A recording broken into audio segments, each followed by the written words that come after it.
बिस्मिल्लाहिर्रहमानिर्रहीम। आज हम next chapter acid basis and salt start करेंगे। इसमें आज हम दो टॉपिक पढ़ेंगे, एक तो इसका इंट्रोडक्शन और दूसरा Arrhenius concept of acid and bases. सबसे पहले इसका इंट्रोडक्शन देख लेते हैं। तो जो वर्ड एसिड है ये लैटिन वर्ड एसिडस से डिराइव किया गया है, जिसका मानी है सूअर यानी तुर्श या खट्टा। सबसे पहले जो लेबॉर्ट्री में एसिड प्रिपेयर किया गया था वो जाबर बिन हयान ने प्रिपेयर किया था, और वो उसने सल्फ्यूरिक एसिड, नाइट्रिक एसिड और हाइड्रोक्लोरिक एसिड प्रिपेयर किए थे।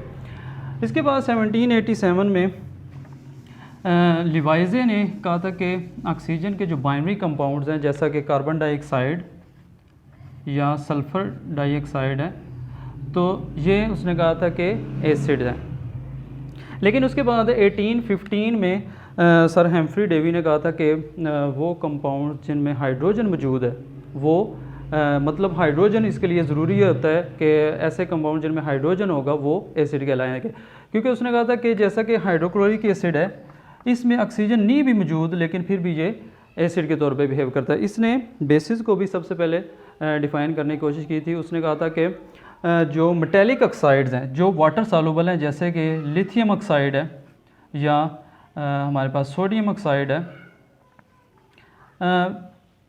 ग्रुप 1A और ग्रुप 2A के तमाम मेटल्स सिवाय बेरिलियम और मैग्नीशियम के सब जो है ना वो वाटर सॉल्युबल हैं और ये बेस के तौर पर बिहेव करती हैं। बेस क्या है कि जो हमारे पास जो रेड लिटमस पेपर होगा उसको ब्लू में कन्वर्ट अगर कर दे तो ये वो चीज़ क्या कहलाएगी, वो तमाम चीज़ें जो रेड को ब्लू में चेंज कर दें वो कहलाती हैं बेसिस।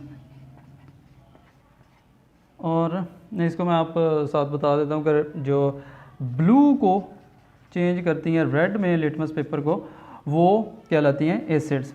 तो उसने कहा था कि हेम्फ्री डेवी ने कहा था कि जो मेटेलिक ऑक्साइड्स हैं, तमाम मेटेलिक ऑक्साइड्स जो कि इसमें ग्रुप 1A और ग्रुप 2 में मौजूद हैं सिवाय बेरिलियम और मैग्नीशियम के, ये हमारे पास रेड लिटमस को ब्लू में चेंज करते हैं और ये बेसिस कहलाते हैं। इसके बाद बताया गया है कि जो सबसे पहला ह्यूमन काइंड में जो जाने जाने वाला एसिड है वो है एसिटिक एसिड। एसिटिक एसिड का अगर फार्मूला देखें तो ये CH3COOH जो कि विनेगर में पाया जाता है, यानी सिरका में। और कुछ अमाउंट में हमारे जो स्टमक है उसके अंदर भी एसिड मौजूद होता है HCl, और वो अगर हमारे स्टमक में ज़्यादा हो जाए तो उसको कहते हैं हाइपर एसिडिटी। और इसको हम रिमूव कर सकते हैं अल्कलाइन मेडिसिन्स के साथ, मतलब ऐसी मेडिसिन जिसके अंदर अल्कलीज मौजूद होती हैं उनको यूज़ करके हम उस एसिड को न्यूट्रलाइज़ कर सकते हैं। और अल्कलीज वो तमाम बेसिस होती हैं जिनके अंदर हाइड्रोक्सल मौजूद होता है। ये भी क्वेश्चन आया था कि इन दोनों में बेसिस और अल्कलीज में क्या डिफरेंस होता है, तो वो अल्कलीज वो तमाम बेसिस होती हैं जिनमें हाइड्रोक्सल्स मौजूद होता है, उनको हम बेसिस अल्कलीज कहते हैं। इसके बाद ये तो इसका इंट्रोडक्शन था। आगे हम देखते हैं कि जो Arrhenius concept of acid and bases है वो क्या है।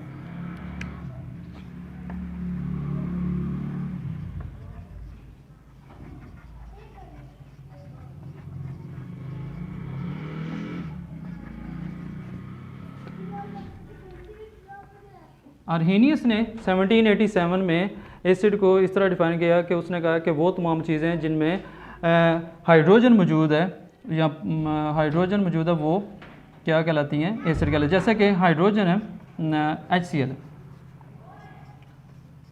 ये एक्वस मीडियम में जब इसको वाटर के अंदर डिज़ोल्व करते हैं तो ये हाइड्रोजन आयंस देती है और क्लोराइड आयंस देती है। तो इसके मुताबिक वो तमाम चीज़ें जो एक्वस मीडियम के अंदर हाइड्रोजन आयंस देती हैं वो क्या कहलाती हैं, एसिड्स।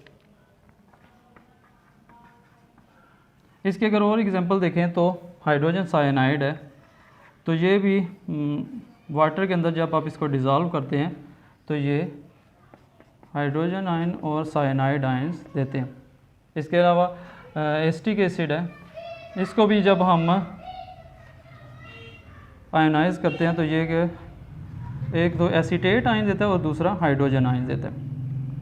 तो ये तो हमारे पास थे कुछ एसिड्स की एग्जांपल। आगे हम देखते हैं कि बेसिस किस तरह उसने डिफ़ाइन किया था। आर्हेनियस ने कहा था कि वो तमाम चीज़ें जो एक्वस सॉल्यूशन के अंदर हाइड्रोक्सल आयंस देती हैं वो क्या कहलाती हैं, बेसिस। जैसा कि सोडियम हाइड्रोक्साइड है, ये देखें सोडियम और हाइड्रोक्सल आयन देती है, तो ये क्या कहलाती है, बेस। इस आर्हेनियस के कंसेप्ट के मुताबिक आर्हेनियस ने कहा था कि वो तमाम चीज़ें जो एक्वस सॉल्यूशन के अंदर जब डिसोसिएट होती हैं तो वो हाइड्रोक्सल आयन देती हैं, तो वो क्या कहलाती हैं, बेसिस। इसकी और एक एग्जांपल देखें तो कैल्शियम हाइड्रोक्साइड है, ये देखें कि जब ये डिसोसिएट होती है वाटर के अंदर तो ये हमारे पास कैल्शियम आयन और हाइड्रोक्सल आयन देती है।